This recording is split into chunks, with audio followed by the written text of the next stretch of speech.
Can you see my screen? I can see your screen. Yeah, so we can start.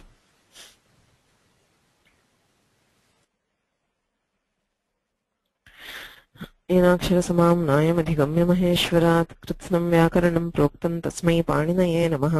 वाक्यकारं वररुचिं भाष्यकारं पतञ्जलिं पाणिनिं सूत्रकारं च प्रणतोऽस्मि मुनित्रयम्। मुनित्रयं नमस्कृत्य तदुक्तिः परिभाव्य च वैयाकरणसिद्धान्तकौमुदीयं विरच्यते। सर्वेभ्यो नमस्काराः। सिद्धान्तकौमुद्याः अजन्तस्त्रीलिङ्गप्रकरणे प्रथमः पाठः। मे मासस्य 16 दिनाङ्कः। There has been a long break in classes because of some problems with my internet connection. I'm very sorry for that. But yeah, my teacher used to say, I mean, she generally starts her classes also in June every year, and she conducts classes till March, and every year she comes up till Ajanta Pullinga Prakaranam. So usually she says that somehow after Ajanta Pullinga Prakaranam the classes get a break, and then she can start only in the next year. So some such sort also happened here, even if it was not intended. There was a break. So anyway, I hope people have been got time to revise the previous things. So we can now move on. Ajanta Strilinga Prakaranam. Siddhanta Kaumudyaha Kramaha सर्वैः ज्ञायते इदानीम्। आदौ संज्ञाप्रकरणं शास्त्रसम्बद्धानां संज्ञानां परिचयः आसीत्। अनन्तरं परिभाषाप्रकरणे तथैव शास्त्रोपयोगिनीनां परिभाषाणां परिचयः। संज्ञापरिभाषे ज्ञाते ततः किं पञ्चसन्धिप्रकरणं। So we told how to solve sandhis, which is needed for any other operation. Sandhis are the basic of all other operations in Vyakaran. So once we finished Sandhi Prakarana, he goes on to the Shabda Prakarana, which is divided into 6 parts. Shatsu Bhageshu Sarvepi Subantaha अर्थात सुप्रत्ययानां प्रकरणं षट्सु भागेषु समाप्यते. सो तत्र आदौ अजन्ताः शब्दाः हलन्ताः शब्दाः इति भेदः। पुनः अजन्तेषु पुल्लिङ्गाः स्त्रीलिङ्गाः नपुंसकलिङ्गाः तथैव हलन्तेषु पुल्लिङ्गाः स्त्रीलिङ्गाः नपुंसकलिङ्गाः इति भेदः। एवं 6 प्रकरणानि सन्ति। प्रथमं प्रकरणम् अर्थात् अजन्तपुल्लिङ्गप्रकरणं समाप्तम्। इदानीम् अजन्तस्त्रीलिङ्गप्रकरणम् आरभ्यते। आदौ आकारान्ताः स्त्रीलिङ्गाः। अकारान्ताः स्त्रीलिङ्गाः न सन्ति। There are no akaranta strilingas in Sanskrit. There is no exception at all. Say, for example, in Pullinga, even we say generally it is akaranta. We also have akaranta Pullingas, ikaranta Pullingas, etc. But in Strilinga, there are no hrasva akarantaha. Okay, Strilingeshu hrasva akarantaha na santi eva. Santi sarvepi akarantaha bhavanti. पुनश्च आकारान्ताः सर्वेपि आबन्ताः इति उच्यन्ते। आप नाम त्रयाणां प्रत्ययानां संग्रहः। Top डाप चाप इति त्रयः स्त्री प्रत्ययाः सन्ति। There are 3 pratyayas which three pratyayas are those pratyayas which are used to indicate strilinga. Okay, so we will see this 3 pratyaya after the Shabda Prakarana. So there are pratyayas which are added on to pratipadikas to indicate their stritva. For example, ajaha ityasti pullinge. Aja iti akarantam pratipadikam. Tasya tap pratyaya krite aja iti strilinge bhavati. एवमेव सर्वत्र। इदानीं व्याघ्रः इत्यस्ति। व्याघ्र इति अकारान्तं तस्य स्त्रीप्रत्यये ङीप् इति स्त्रीप्रत्यये कृते अथवा ङीष् इति स्त्रीप्रत्यये कृते व्याघ्री इति भवति स्त्रीलिङ्गे। So wherever there are pairs of words pullinga and strilinga, we generally have a pratyaya to indicate that strita, which is called a stri pratyaya. Now for all akarantas you have a corresponding, there are 3 stri pratyayas. There are tap, dap and chap. All of them in common have that ap. That is why they are called ap, and any word ending in ap is called abanta. स्त्री प्रत्ययान्तानि अर्थात् टाप् डाप् चाप् इत्येतदन्तानि पदानि आबन्तानि इति कथ्यन्ते. सो आकारान्ताः सर्वे अपि आबन्ताः. सूत्रे अपि आकारान्तस्य किमपि कार्यं न विधीयते, आबन्तानामेव कार्याणि विधीयन्ते. आदौ रमा शब्दः स्वीक्रियते. आकारान्तः स्त्रीलिङ्गः रमा शब्दः. कथं शब्दस्य निष्पत्तिः चेत् रमते इति रमा. रमते रमुक्रीडायाम् इति धातुः, सा या क्रीडति सा रमा इति. लक्ष्म्याः पर्यायम्. रमुक्रीडायां धातोः कर्तरि अच् प्रत्ययः क्रियते. रम अ इत्यस्ति. रम इति अकारान्तं. ततः अकारान्तत्वात् अजाद्यतष्टाप् इति सूत्रेण टाप् प्रत्ययः क्रियते. रम अ सवर्णदीर्घे रमा इति आकारान्तं प्रातिपदिकम्. इदानीम् अस्य प्रातिपदिकत्वं कथम् इति प्रश्नः. प्रातिपदिकत्वविधायकं सूत्रं किम् अथवा सूत्राणि कानि? प्रातिपदिकसंज्ञाविधायकानि सूत्राणि कानि? What are the sutras by which we get Pratipadika Samnya?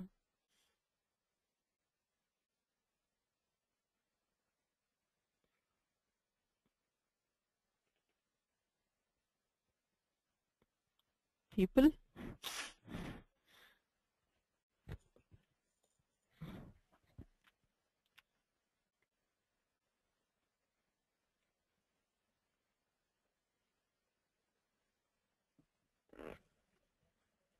May I answer?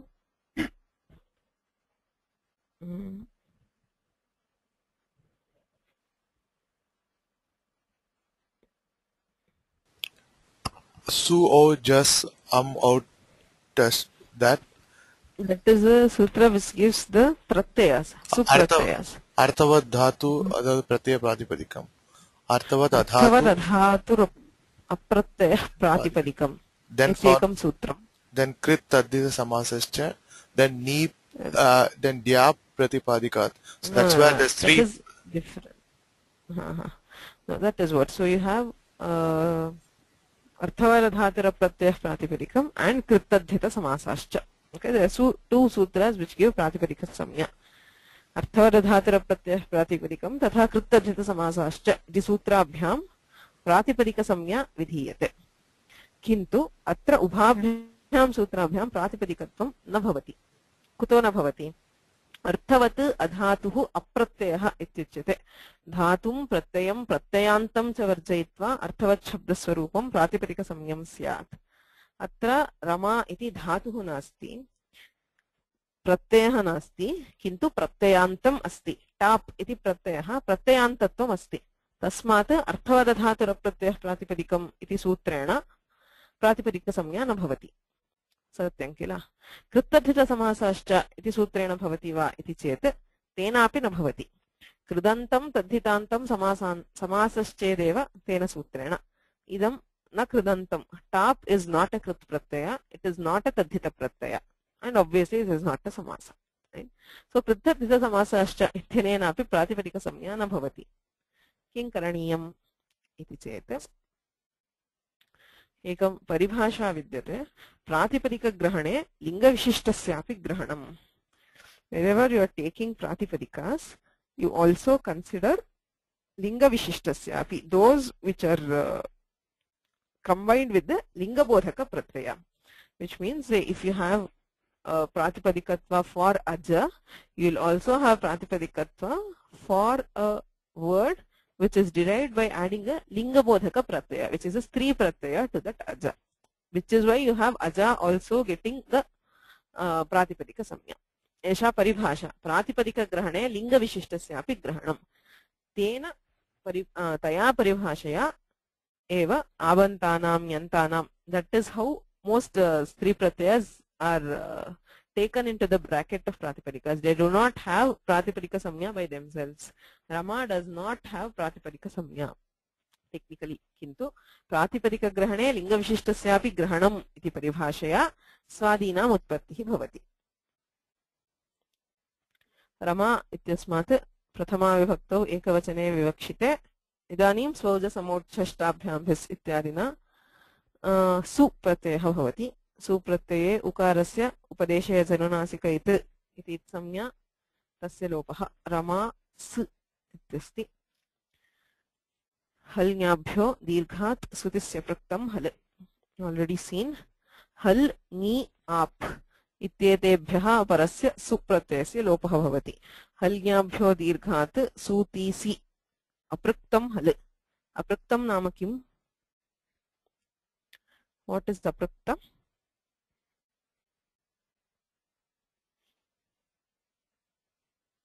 anybody remembers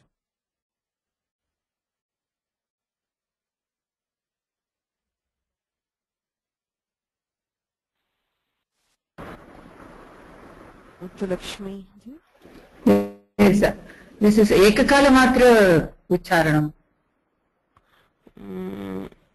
एकाल सत्यम् अपृक्तः एकाल प्रत्ययः एकः अल् नाम एकः वर्णः समीचीनम् so अपृक्त एकाल प्रत्ययः any pratyaya which has a single al or a single letter is called aprikta right so now this is aprikta because there is only sakara ukarasya itsamyaya lope कृते सकारः एक एव वर्णः अस्ति एकाल प्रत्ययः तस्मात् हल्ज्ञाभ्यो दीर्घात् सुतिसि अपृक्तं हल् इत्यनेन अपृक्तस्य सुप्रत्ययस्य लोपे रमा इति रूपम् so for all akaranta strilingas the sup gets deleted by हल्ज्ञाभ्यो दीर्घात् सुतिस्य पृक्तं हल् so रमा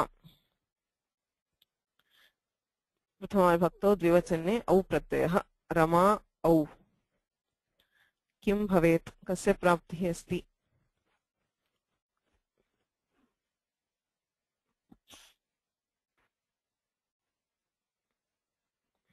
ओके आदौ वृद्धिरेचि इत्यस्य प्रवृत्तिः अस्ति आकारात् अवर्णात् औकारे परे वृद्धिः एचि आदेचि परे वृद्धिः एकादेशः स्यात् सो वृद्धेः अपवादाः अदेनि अपवादाः वृद्धि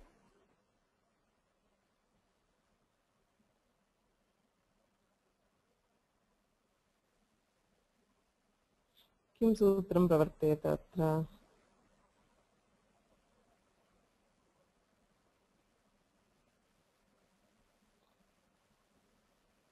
Suji?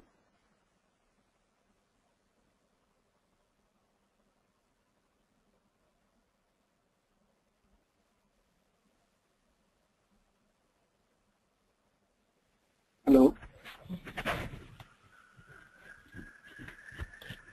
What would we have?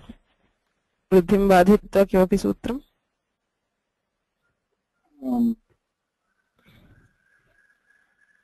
What do we do? Hari au. Kim kriyate?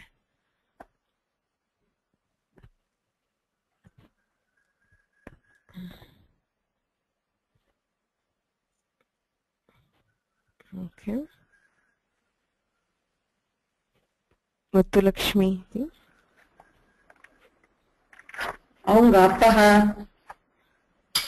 Yes, that is not yet come. We have not studied yet. But what is, if we have just Rama au, Ado Vruddhehe Praptihi Asti. But other than Vruddhi, can any other sutra apply here, which we have studied so far? Purva Parayo Savarno. Purva Savarno Dirgha. प्रथमयोः पूर्वसवर्णः अतः प्रथमा द्वितीययोः अचि पूर्वसवर्णदीर्घः एकादेशः स्यात् so wherever you have hari and au प्रथमयोः पूर्वसवर्णः इत्यनेन हरि गुरु औ गुरु सर्वत्र प्रथमयोः पूर्वसवर्णः अकः प्रथमा द्वितीययोः अचि पूर्वसवर्णदीर्घः एकादेशः स्यात् so can we apply पूर्वसवर्णदीर्घ here or is there any निषेधः पूर्वसवर्णदीर्घः भवति वा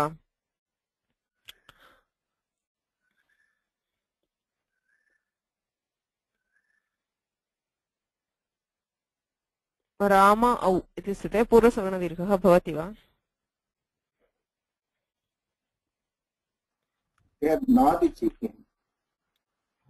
नादिचि so you have आद् इचि परे अवर्णात् इचि परे पूर्वसवर्णदीर्घः न स्यात् is one sutra.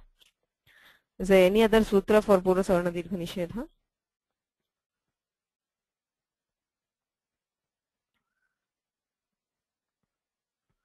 Dirgha Jasi.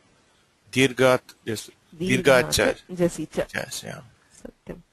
So dirghat jasi ichi cha pare purva savarna dirghah na syat. So dirghat jasi cha ityanena atra purva savarna dirghah nishidhyate. So even though we can apply nadichi here, avarnad ichi pare, still that would apply only for Rama au. It would not apply for Rama jas, because it does not give purva savarna dirgha nishedha for jas, right? So we use dirghat jasicha.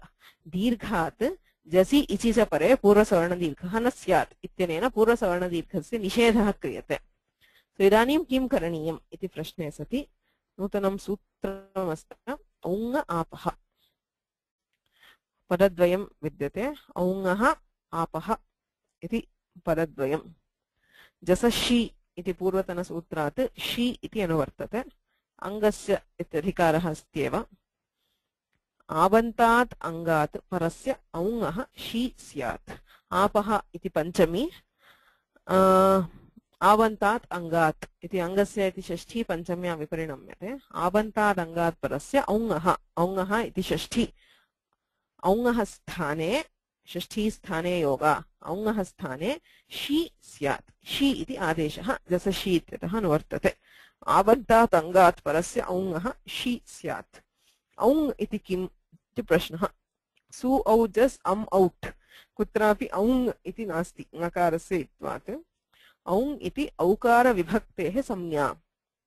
Says औङ् is conventionally used for au, the vibhakti au. Aukara vibhakti, which is su au jas and out, for au and out, which is the dvivachana. Prathama dvitiya dvivachana pratyayasya aung iti pracham samnya vidyate.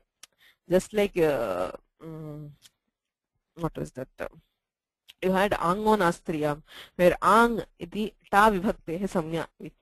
Ta is the pratyaya, but it is indicated by ang. Similarly, atra au iti vibhaktehe aung iti nirdeshah asti. So au pratyayasya sthane shi iti adesho bhavati ityarthah. Rama au ityasti. Aukarasya sthane shi iti adeshe Rama shi. Shi ityatra shakarasya itsamya vidyate. Kena sutrena?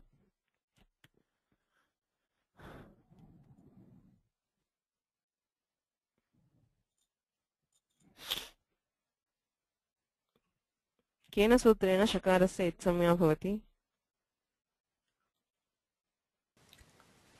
लशक् तद्धिता. लशक्व तद्धिते.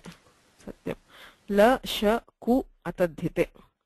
लकार शकार कवर्गाः प्रत्ययस्य आदौ सन्ति चेत् लशक्व तद्धिते इत्यनेन इत्संज्ञा भवति. सो रमा इ लशक्व तद्धिते इति इत्संज्ञा, तस्य लोपः इत्यनेन शकारलोपे रमा इ. इदानीं आद् गुणः अवर्णात् अचिपरे गुणः स्यात् इत्यनेन गुणे रमे. रमा रमे. शी आदेशः गुणः तावदेव. सो नेक्स्ट रमा जस् इत्यस्ति. अत्रापि दीर्घाज्जसि च इत्यनेन पूर्वसवर्णदीर्घः निषिध्यते. So we cannot apply पूर्वसवर्णदीर्घः here. Instead Rama अस् इति स्थिते अकस्सवर्णे दीर्घः इत्यनेन सवर्णदीर्घः. It is not purva savarna dirgha, it is savarna dirgha by akassavarne dirgha. Akarad akare pare dirgha akaraha adeshaha. So ramas iti bhavati. So sadushoruhu ityanena rutve kharavasanayor visarjaniyah ityanena visarjaniye ramaha. Rama rame ramaha. So what is the point here? You said the purva savarna dirgha is prevented by dirgha jasicha, but we are still doing savarna dirgha. Whether we do purva savarna dirgha here or do savarna dirgha, the rupa is still the same. Purva savarna dirghe krite api ramas ityeva bhavati, savarna dirghe krite api ramas ityeva bhavati. Dirgha jasicha iti nishedhah kutah? Kimartham dirghat jasi pare purva savarna dirgha nishiddhah? What is the point in the nishedha?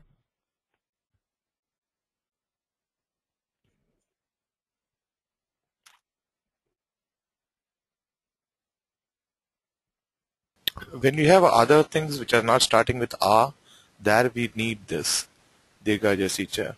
So it can give guna and do other things like nadi nadya and things like that. Exactly. So you have in akara, you cannot see difference. The difference is not visible if it is an akaranta word. Kintu ikarantah asti chet gauri ityasti. Gauri jas ityatra पूर्वसवर्ण दीर्घे कृते गौरीः इति भवति किन्तु तस्मिन् निषिद्धे इको एणसि इत्यनेन एणादेशे गौर्यः इति भवति गौरी गौर्यौ गौर्यः इति रूपमेव इष्यते न तु गौरीः अत एव जसि परे पूर्वसवर्ण दीर्घः निषिध्यते तस्य प्रयोजनम् आकारान्तेषु न ज्ञायते we cannot see any visible difference in akarantas yet it works in ikarantas ukarantas etc in all other places it gives a difference. But since it applies here also, we have to apply. That is the general thing with sutras. Wherever the rules are satisfied, the sutra has to apply. Wherever the conditions are satisfied. So, atrapi dirgha jase chayati pura savarna dirghasya nishedhe akasavarne dirgha ityanena savarna dirghe ramaha rama rame ramaha sambuddhau kim bhavati he rama s ityasti idani sambuddhau cha iti sutram परद्वयं सम्बुद्धौ च बहुवचने झल्येत् इति सूत्रात् एत् इति अनुवर्तते आङिचापः इति सूत्रात् आपः इति अनुवर्तते आपः सम्बुद्धौ एत् आपः इति षष्ठी विभक्तिः आपः स्थाने एत् नाम एकारः आदेशः भवति सम्बुद्धौ परे सो आबन्तस्य अङ्गस्य एकारः आदेशः भवति अलोन्तस्य इत्यनेन अन्तादेशः हे रमा स इत्यस्ति आकारस्य स्थाने एकारादेशे हे रमे स सम्बुद्धौ च इत्यनेन एत्वम् अनन्तरम् एङ् ह्रस्वात् सम्बुद्धेः इत्यनेन सम्बुद्धेः लोपः एङ् अस्ति एकारः एकारस्य लोपे हे रमे इति रूपम् रमा रमे रमाः हे रमे पुनः हे रमे हे रमा औ इति स्थिते औङ आपः इत्यनेन शी आदेशे गुणे हे रमे हे रमे हे रमे हे रमाः रमा अम् किं भवति अत्र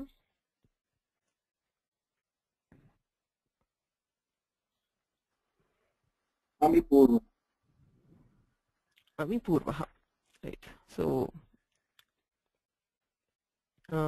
it would be amipurvah and you have ramam. Yes, Ravichandran ji, you have a question?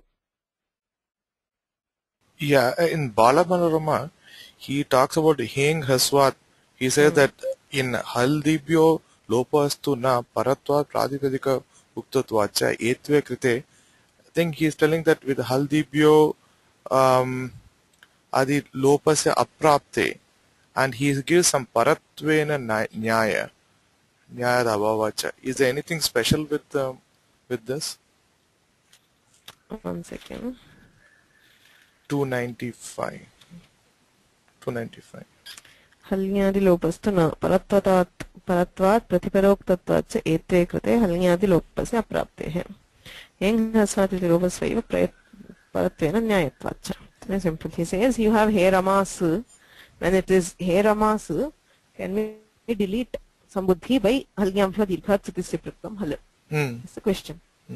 He says no. Why not? Because you have sambuddhaucha which is specifically meant for abantas. Okay. The sutra sambuddhaucha is both parasutra and also specifically said for abantas. So we have to apply that first. So what he says is paratvat pratipadoktatvacha. Paratvat nama halgyabhyo dirghat sutisya praktam hal ityatah इत्येतदपेक्षया परत्वात् प्रतिपदोक्तत्वात् प्रतिपदोक्तं नाम अत्र आपः इति उक्त्वा विशिष्टतया उक्तम् अस्ति सम्बुद्धौ इति च. So he says when abanta is followed by sambuddhi, so you have to apply this sutra. If you do not apply this sutra, then the sutra would itself be waste. So because of both those reasons, we apply sambuddhaucha first. Once sambuddhaucha is applied, that is once etva is done, we cannot do halgyabhyo dirghat because there is no ap being heard, right? So and eng hrasvat sambuddhehe is also parasutra. So because of all the reasons, it is nyaya, it is correct to do first etva and then lopa by eng hrasvat sambuddhehe. Rammam रमे पुनः औकारः शी आदेशः शस् प्रत्यये परे किं भवति रमा अस् इत्यस्ति अत्र पूर्वसवर्णदीर्घस्य निषेधः नास्ति दीर्घात् जसि च जसि परे एव पूर्वसवर्णदीर्घनिषेधः तस्मात् अत्र प्रथमयोः पूर्वसवर्णः इत्यनेन पूर्वसवर्णदीर्घः क्रियते रमास् इति भवति ऋत्वे विसर्गे रमाः सो एतत् स्मर्तव्यं रमाशब्दे आकारान्तशब्देषु यद्यपि जसि शसि च रूपं समानं रमाः रमाः तथापि जसि अकस्सवर्णे दीर्घः इति सवर्णदीर्घः कर्तव्यः शसि प्रथमयोः पूर्वसवर्णः इत्यनेन पूर्वसवर्णदीर्घः करणीयः that is how it applies the difference is obvious in ikarantas gauri gauryau gauryah gaurim gauryau gauriः तत्र तु रूपे व्यत्ययः अस्ति इत्यतः सहजतया क्रियते अत्र तु विस्मर्यते I myself have forgotten this many times always if we get ramaha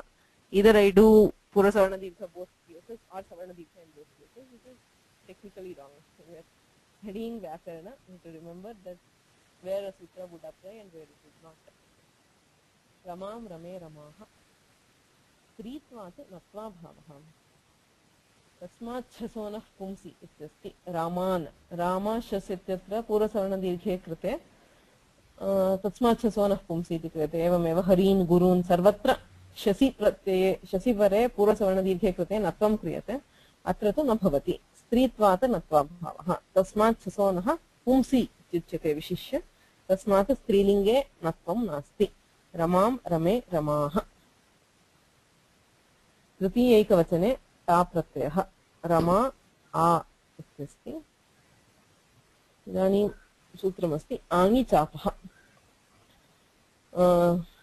आङि च आपः इति पदच्छेदः त्रीणि पदानि बहुवचने झल्येत् सूत्रक्रमः एवमस्ति बहुवचने झल्येत् आङि चापः सम्बुद्धौ च ओसि च आङि चापः सम्बुद्धौ च all the sutras deal with etva बहुवचने झलि एत् रामेभ्यः झलादौ बहुवचने परे अदन्तस्य प्रातिपदिकस्य एकारो भवति इत्यनेन रामभ्यस् इति स्थिते एते कृते रामेभ्यस् रामेभ्यः इति भवति ततः ओसि च ओसि परे अदन्तस्य एकारो भवति राम ओस् एकारे कृते रामे ओस् अयादेशे कृते रामयोः भवति ततः आङि चापः आपः नाम आबन्तस्य आङि च आङि ओसि च इत्यनेन ओसि इति अनुवर्तते सो आङि ओसि च परे आबन्तस्य अङ्गस्य एकारः स्यात् सम्बुद्धौ अपि आबन्तस्य एकारो भवति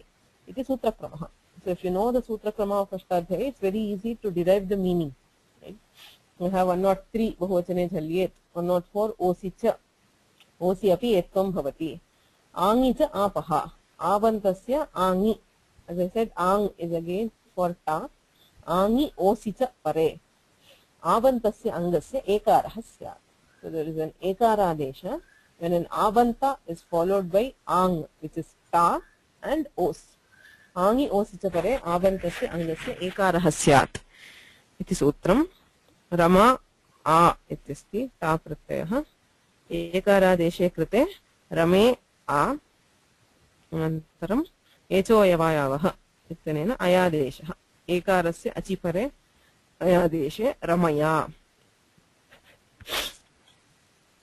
इति रूपम् रमाभ्यां किमपि नास्ति रमाभ्यां रमाभिः ऋत्वविसर्गौ रमाभिः चतुर्थ्येकवचने रमा ए ङे प्रत्ययः नकारस्य लशक्वतद्धिते इत्यनेन इत्संज्ञा लोपः रमा ए इत्यस्ति इदानीं पुनः सूत्रं याडापः इत्यग्रिमं सूत्रं याट् आपः इति छेदः याट् इति टित् आगमश्च घेर्निति इत्यतः ङिति इति अनुवर्तते आपः परस्य ङिद्वचनस्य याडागमः स्यात् आपः इति सूत्रे अस्ति पञ्चम्यन्तं श्रूयते आबन्तात् परस्य इत्यर्थः ङिद्वचनस्य यः प्रत्ययः ङित् भवति ङे ङसि ङस् ङि चत्वारः प्रत्ययाः सुप्सु ङितः तेषां प्रत्ययानां याट् इति आगमः भवति आगमश्चेत् कुत्र भवेत्? याट् इति आगमः।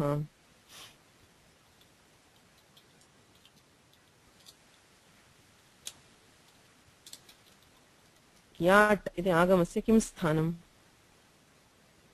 आद्यन्तौ टक्कितौ। आद्यन्तौ टक्कितौ। टित् कितौ यस्य उक्तौ तस्य क्रमात् आद्यन्तावयवौ स्तः. If it is tit, it will be the आद्यवयव, and if it is kit, it will be the अन्तावयव.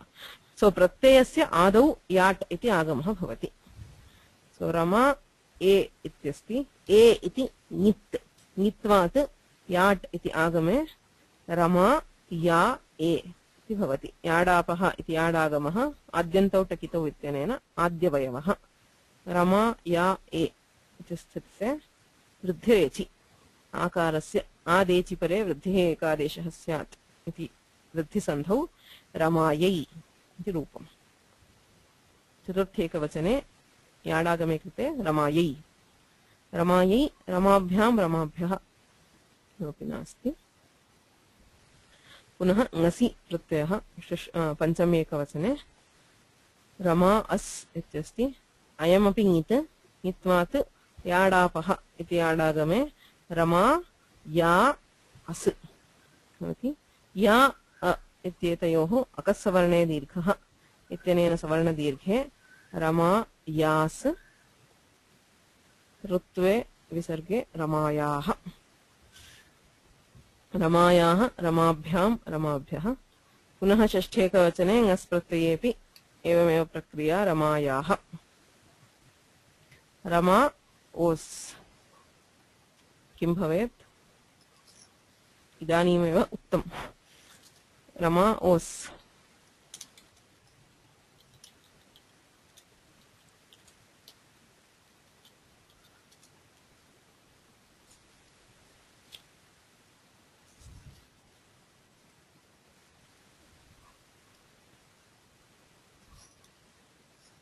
आङि चापः.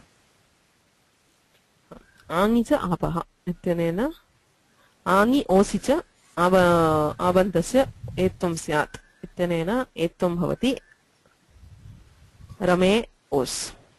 Why can we not apply osi cha here? Because it's not Osi cha. akaranta. It's only for akaranta.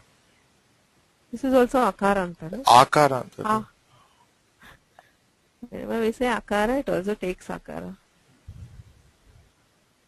You should say it is not adanta. Adanta, right. Taparakarma. Adanta. Adanta nameva osicha ityanena etvam. Adanta means hasvakaranta. Okay. You just say akaranta, this is also akaranta.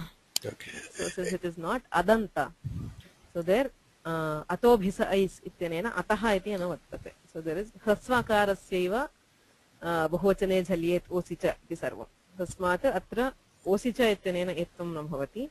रमे ओस् इति स्थिते आङि चापः इत्यनेन एत्वे रमे ओस्. एषोयवायावः इत्यनेन अयादेशः रमयोस् कृत्वविसर्गौ रमयोः. रमायाः रमयोः. रमा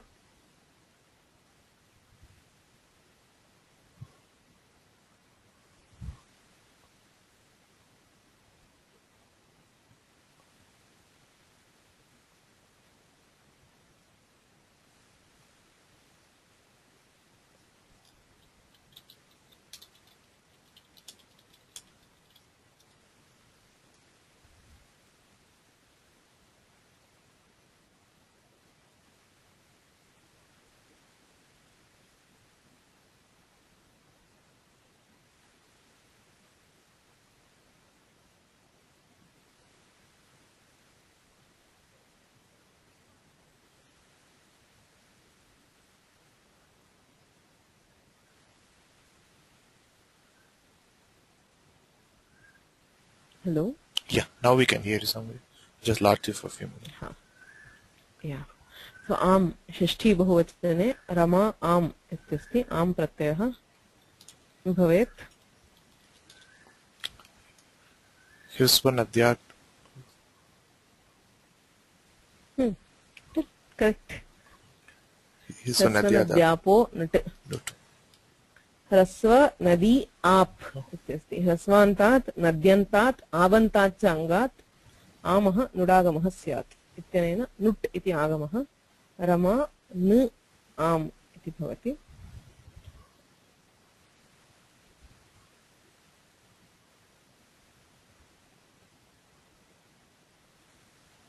इदानीं नामि इत्यनेन दीर्घः रमा नाम. Do we need to apply nami here? Because there is already a dirgha. Yes, Ravichandranji. In the previous thing, when we do nasi nasoho rama plus us, akasavarna dirgha we did, but atogune iti pararupam tuna. Here he uses the word yeditve suvachanam. What is suvachanam? Sorry? The Bala Manorama What does he say? edit yeva suvachanam. 1 second. Just under Pratika. Yad yed ityeva suvacham. He says instead of yad apaha, he could have, Panini says yat apaha, where there is a dirgha. So he says yat ityeva suvacham. Panini could have as well said yat instead of yat agama. He says he could have said yat, where hrasva. He could have said rama ya as, because wherever we do that we have an option for savarna dirgha. Yat is always for abantas, so it is always you have ya, and if it is a kara, you can always do akasavarna dirgha. So because of which we will still get the rupa. Right? So he says why yadityeva suvacham. Panini could have also said yat instead of yat. That is his opinion, but we have to see if that would really work. He says ato guna iti pararupam tu na akara uchara samarthyat. So the question is, if he says yat, if you have rama ya a or rama ya as, we have ato gune. Ataha gune pare pararupam syat. Right? When there is a hrasvakara which is followed by guna letters, that is a or o, there is a pararupa. So that is why Panini did yat. So to prevent ato gune. He says ato gune will not apply here because of the yakara ucharana samarthya. Since he is saying ya akara, the akara will remain as it is and it will not be converted to say what? It will not, ato gune will not apply here, which is not a very convincing logic. That is why Bhashyakara or Dikshitar has not taken that thing. When we are doing yat or yat, whatever is the karya which would apply later, we have to do. Right? Since you have Rama ya a, Vridhirechi can apply, so we do Vridhirechi. If you have Rama ya as, Akasavarna dirgha will apply, so we do Akasavarna dirgha. If it were yat, if ato gune would apply, we would have to do yat, ato gune, and we would not get the required forms. That is why Panini has done yat. Okay. And this is Bala Manoramakara's opinion that he could have said yat and still managed, which is, well, we need not take everything that the Vakhyakara says. We cannot take unless there is a pramana from the Bhashya or the Sutra itself. Thanks. Okay. Coming back to Shashti Bahuvachana, Am Pratye, Hrasvanadhyapo Nutaitanena Nudagame, Nami iti dirghaha kriyate. Nami pare ajantasya angasya dirghahasya. Kimartham atra nami ityasya sutrasya pravrittihi iti prashna. Because there is already a dirgha. In Rama Nam, to get Rama Nam, we need Nami. Ityanena dirghaha ishyate. Atra kimartham dirghaha? Dirghaha asti eva kila. Nami ityasya sutrasya pravrittih kutah.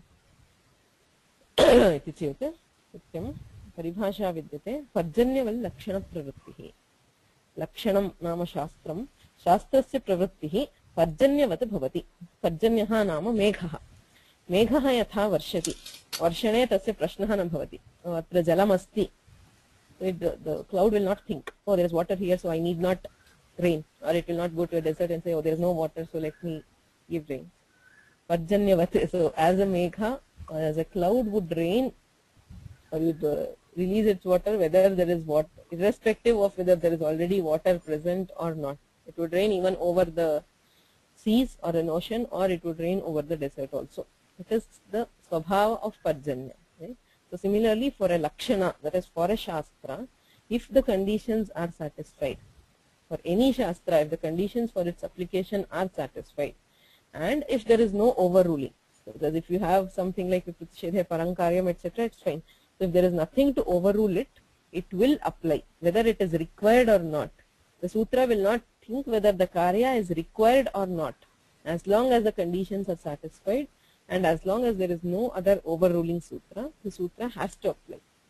So here in Nami it says ajantasya angasya, there is ajantatva here and there is nam. Nami pare ajantasya angasya dirghahasya. Since the conditions are satisfied, Nami will apply. So even if it is dirgha, we still have to apply it, because the sutra will not stay quiet. Is there a question? Muthu Lakshmi?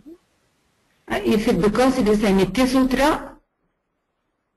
It's not a question of Nitya. That is any sutra, whether it is a Vaikalpika Sutra or Nitya Sutra, if the conditions are satisfied, it has to apply. That it applies in general for all sutras. Any sutra in Ashtadhyayi, if its conditions are satisfied, it would apply. Only case where it would not apply is there is something to overrule. There is an Apavada or there is a Parasutra or something. Thank you. Sadagopanji? See, there is a somewhat related point, either for Agama or any substitution. In both cases, only the Sashti Vibhakti is used in the sutras. Right. Therefore, Yeah. how do we exactly know whether this one letter to be substituted or it should be augmented? Whether it's Agama or Adesha. Wherever How it do is we used really- an Agama, there is this Tit, Kit or Mit. Right. So See, wherever that's- the That's the only indicator, is it? that is the indication for Agamas. Wherever you have Tit, Kit or Mit, there is an Agama. There are very rare cases where there is an Agama which is not Tit, Kit or Mit. Okay, there are some Agamas which are very few, there is just one or two which do not have this Chitva, Kitva, Mitva, where we use the commentary, Vyakyanat kriyate. Kintu prayana sarvatra idameva. If it is Tit, Kit or Mit, then we consider it as an Agama. Dhanyasmi.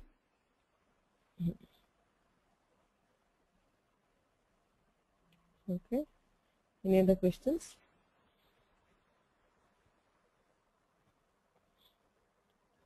Okay. So Rama Nam Ashgopangam Yamayepi Ityanena Natve Ramanam Ramayaha Ramayoho Ramanam Saptami Ekavachane Rama Ni Ityasте I Atra Kim Bhavet. Remember any sutra? What is the Rupa? Rupam Kim? Saptam Ekavachane.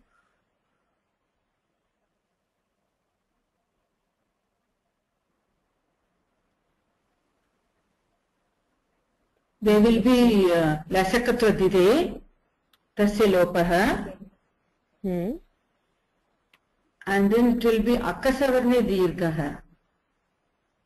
How?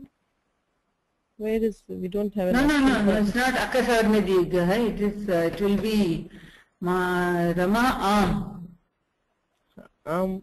By? Neram Nadyam Nibhyaha. Right. Neram Nadyam Nibhyaha. Right. So Ramayam iti rupam. So Nehe Am. Ni ityasya sthane Am ityadesho bhavati. Nadi Ap Nibhyaha. Nadyantebhyaha Abantebhyaha Ni shabdasya cha. So tena Neram Nadyam Nibhyaha ityanena Am adeshaha. Rama Am ityaste. Ami krute Yadapaha ityanena Yadagamaha. So Rama Ya Am ityaste. Idanim Akasavarne Dirghaha ityanena savarna dirghe Ramayam iti rupam.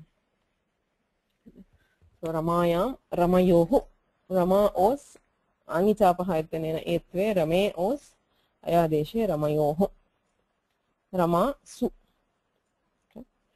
आदेशप्रत्ययोः इति शब्दं किमर्थं न भवति रामसु रामेषु इति स्थिते रामेषु इति भवति right there is a Adesh adhikara it is in koho. It is not in koho in kavargat parasya inah parasya kavargat parasya. So the letter preceding sakara should be either in or kavarga, right? So since this is neither for akara, we do not have shatva. Ramasu ityeva bhavati. Okay. So there is a question here, can we in Ramayam, can we do the agama first and then do the substitution? That is, first to do agama and then substitute it with substitute ni with am. Okay. So I think no. If we do the agama first, we will have to replace the entire thing. Since agama is always taken as a yadagamaha tadguni bhutaha. Agama is always taken as a part of whatever it is an agama. So the pratyaya would be ya and e. Then maybe I would have to replace the entire thing. Anyway, it is parasutra. Nyeram nadyam nibhyaha is para, so we have to do it first. So first we will do amadesha and then only yadapaha will apply. This is 116 and 113. But there might also be other problems if we do. So first, the obvious answer is paratvat adav amadesha anantaram yat agamaha.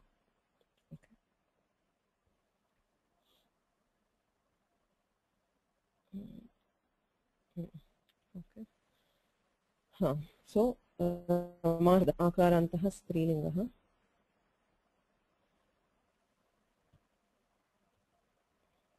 I hope everybody knows the forms. Just to see what are the special features which we saw today. Kim kim vishishtam sutram bhavati abantanam. Aunga apaha ityanena shibhavaha bhavati. So it is not just for this, for all three. Rame, he rame, rame. Sarvatra prathama dvivachane aunga apaha ityanena shibhavaha bhavati. Rama I itasthite rame bhavati. Sambuddhau angi osicha etvam. So there are three cases where there is etva for the pratipadika. Right? One is sambuddhau. Sambuddhau cha ityanena etvam. Angi osicha angi chapaha iti sutrena etvam. Rame, rame a, ramaya, rame os, ramayos. Trishu sthaleshu etvam bhavati. Nitsu pratyayeshu pareshu yad apaha ityanena yat agamaha bhavati. Ramayai, ramayaha, ramayam. There are also other karyas which depend on abantas which we had seen earlier. Like halgyabhyo dirghat sutisya praktam hal ityanena rama ityatra sambuddhi lopaha. Sorry, sulopaha. Ramanam ityatra harsa nadyapo nut ityanena nudagamaha. Ramayam ityatra nyeram nadyam nibhyaha ityanena amadeshaha. So they are also things which depend on abantas, but they were already studied earlier. So the new sutras which is studied for Rama Shabda is Aunga apaha, Sambuddhaucha, Angichapaha, and Yadapaha. Any questions? There are a couple of mistakes in the slide. I'm sorry. This should Dvitiya Ekavachana should be Ramam and not Rama. And the Aunga apaha applies for all three.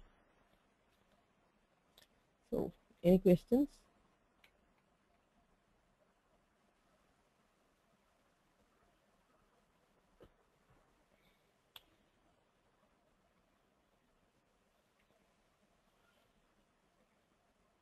Okay, so I think we'll stop here. Shvaha anvartayamaha.